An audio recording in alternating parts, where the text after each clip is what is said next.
A little look at what the graph of that would look like and the symbols for that. So yesterday, I'll use the example that's here. That means is indirect proportion. And we use the example of apples and the cost. It's a very simple formula. One apple costs $5, two apples cost $10. So that's one example of direct proportion. So if we have something like this, we can apply a constant of proportionality. For this particular table, the cost is 5 times the number of apples you have, if you want to write it like that. This number here is the constant. So this can be rewritten a different way, and we usually use the letter K to show the constant of proportionality, or when you're referring to a graph, it's the gradient or the slope of a graph. Now, I only did a positive example yesterday, but sometimes the K can be a negative number, so you can get a graph like this. As long as it goes through 0, 0, it fits our direct, and it has a constant gradient. It has a direct proportion to each other. It's always proportional all the way down. Okay, that's what it looks like in graph form. Now, let's look at our example. We're given this example that y is proportional to n, so it says it is. And we're given some initial conditions when y is 40. Y is 40 when n is 3. So y is 40 when n is 3. Find n when y is something else. Okay, so it would be all along this graph. We know what the answer for 3 is. Now we need to know the answer further down the graph, if you will. So there's a couple ways to do it. You could graph it or create some sort of table, or you could probably logic this one out. Usually a way of doing it is you find the k. So you have a relationship here between n and y. So 40 is k times 3. Now notice the way k is not mentioned in the question. You have to do that. This is mentioned in the question. This is the step that you put in. So what is k? 40 divided by 3. Okay, so that's our constant. That's the gradient of the graph for every 3 it goes over, it rises 40.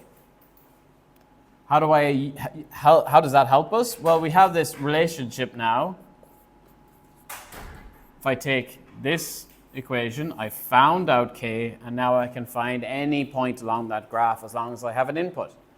And my input is y is 137. So when y is 137, find what n is. So can we solve this equation? 137 is equal to 40 over 3n.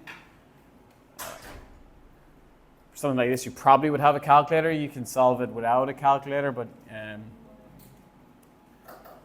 you can multiply by 3 and divide by 40, and you will get what n is. That makes sense? So you would have a decimal solution to this. It would be 10.275. Thanks. Yeah. Yes. Yeah. Okay, yeah, you changed the decimal. Okay, so you can change the decimal earlier on. I just like fractions. Hold them as long as possible because fractions are more accurate than decimals. Okay, second question is kind of weird terminology, so I put it in.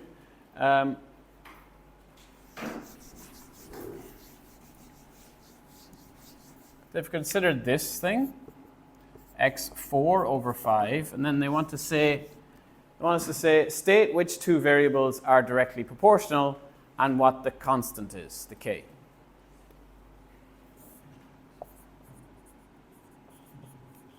So they want you to write something here and something here, either side of the proportional symbol. What's proportional to what? So what is proportional to what? In this one. Remember in my example earlier on, apples, or the cost was 5 apples or something like this. So C and A were the okay, yeah, so a common mistake is just say y is proportional to x. But as Priyanka said, it's not, these two are not proportional. These two are proportional. The fourth power of x is proportional. Okay, and that's the graph we drew with the area. Remember, if we did with just the radius, remember we did area is pi r squared.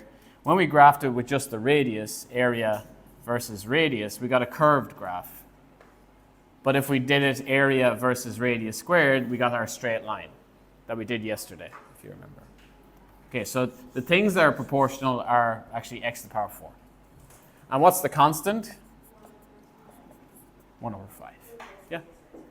So the constant would be whatever multiplies by this to make it equal. Okay?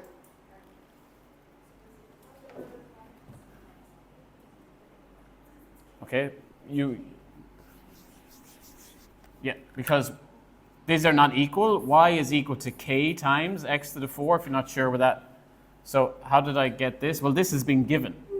This is y is equal to 1/5 times x to the 4. So the k must be 1/5. That's where that comes from. Okay, so we have a final example here with direct proportional. It says, suppose t is directly proportional to d squared.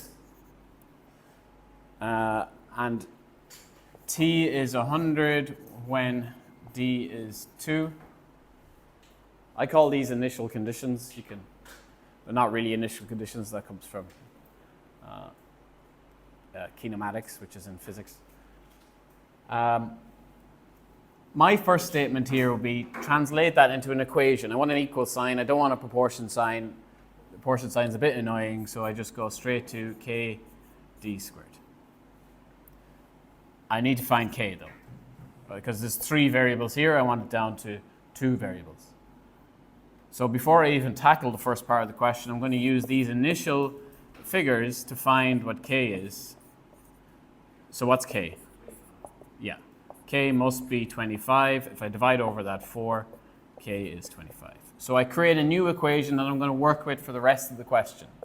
T is 25 times d squared. And now the question should be a little bit easier. When d is 3, we can find what t is. And when t is 200, I can find what d is. And then